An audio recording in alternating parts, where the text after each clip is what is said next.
A very good day to our respected judges, ladies, and gentlemen. There's a quote that says, "Courage is not the absence of fear, but the decision that something else is more important."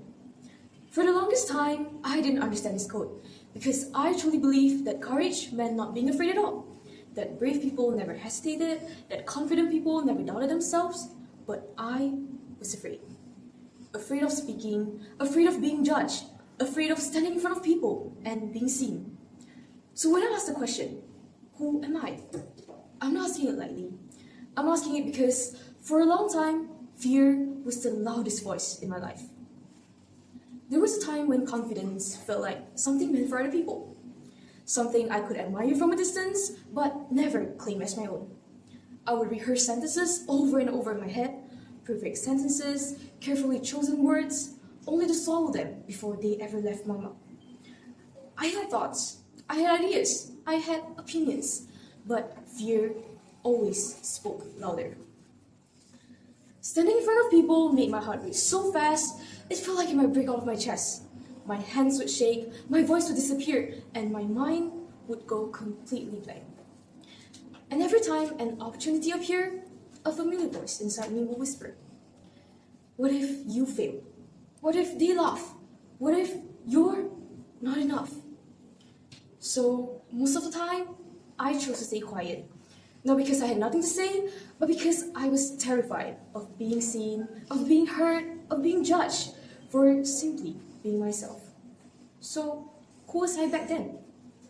I was someone shrinking herself, hoping that if I stay invisible, I wouldn't get hurt. But life doesn't let us stay hidden forever. Because one day, people enter my life who refuse to let fear be my whole story. People who listen when I doubted myself. People who encouraged me when I wanted to step back. People who believed in me even when I couldn't believe in myself. They didn't tell me to just be confident. They didn't tell me to stop being afraid. They simply stayed. And sometimes that was enough. Slowly, I began to understand something important. Confidence doesn't arrive first. It doesn't suddenly appear one morning when you wake up fearless. It grows quietly.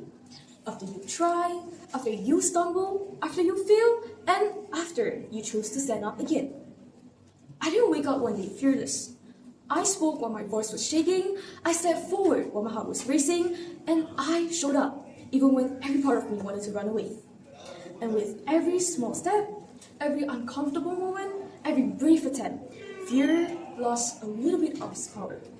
So, who am I now? Am I confident? Sometimes. Am I still scared? Yes. I still feel nervous. I still doubt myself. I still feel my heart race before moments like this. But the difference is, I no longer let fear decide who I become. Because I have learned that being brave doesn't mean you're not scared.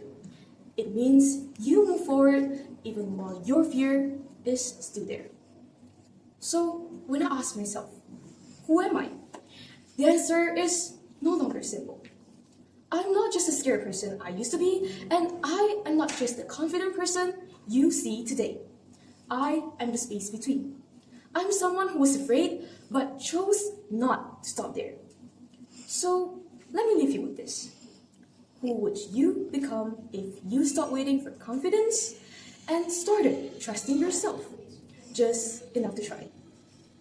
Because courage doesn't mean fear disappears. It means something else matters more. And that is who I am. Thank you.